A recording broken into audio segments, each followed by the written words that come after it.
Hey guys, this is Joe Nichols, the Mountain Man, and you're watching Arkie Outdoors, and today we're going to do a how-to DIY fire starters.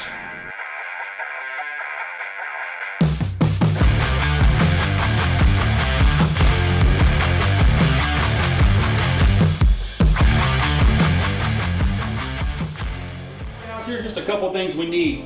Since we're going to have to melt this down to dip the cotton rounds in, we're going to need a fire, so a source to melt this with.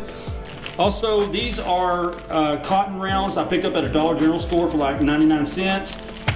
This is the Vaseline that I picked up at the Dollar General store for 99 cents. And this is paraffin wax that I picked up at like Walmart, and I want to say it was around $3.50. And then you're going to need a couple pans here. I just picked up these little cheap pans for like at a yard sale for like 50 cents a piece. I've already got some Vaseline in this one, a little bit of wax in this one. I've done this in the past. And then you're going to need a way to light this stove here. You don't have to use this Gulf paraffin wax. If your wife has some old candles, you can melt those down. That works just as well. I just happen to have some paraffin wax left over from another project I was doing, so that's what we're using today.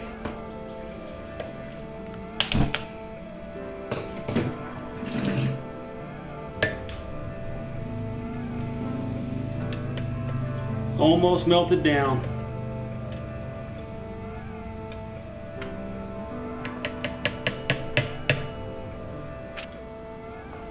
So what we're going to do here is we're going to get a few of these rounds out. This comes in a 100 pack. We're going to do about 10 or 15 today, just for an example. You can use a clothespin, a pair of tweezers. I have a pair of pliers here today.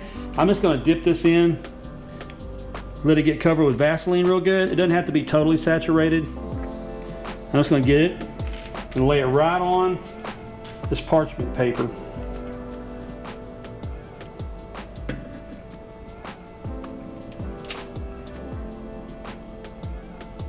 All right guys, one of the tricks to doing this is make sure you don't oversaturate this. You need that cotton to be dry in the middle, so when you break these open, it's exposed cotton. The Vaseline is the accelerant, which makes it burn longer. The wax is what makes it waterproof, so you don't want to oversaturate these. While the Vaseline is setting up on the rounds and the wax is melting, I wanted to give you guys a little bonus here.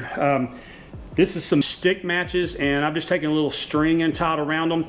You can use bread wrappers, or you can use a little rubber band, does the same thing. And what I do when this wax gets hot and starts to melt, I'm gonna dip these into the wax, and it's gonna make these waterproof. You can put these in a little small baggie and throw these in your backpack, and you'll always have waterproof matches on you. All right, we've got the wax all melted down. These are set up and firm. Let's get started on dipping these in wax.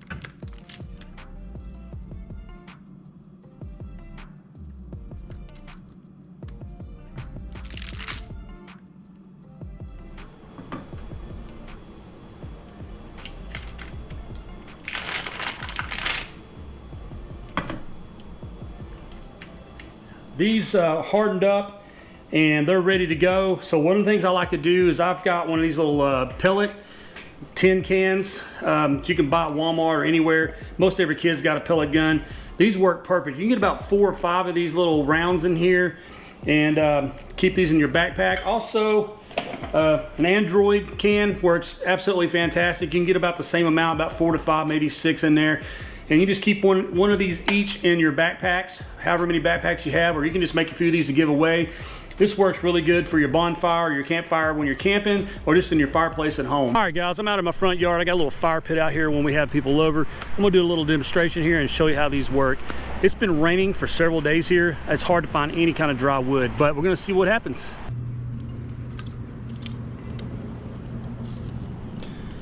I mentioned earlier that the ground was wet from all the rain we've had recently.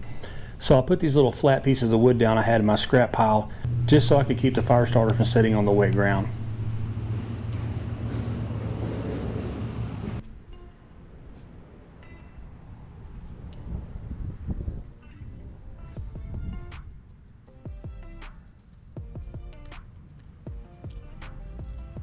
Then you just simply add small sticks until you build your fire up big.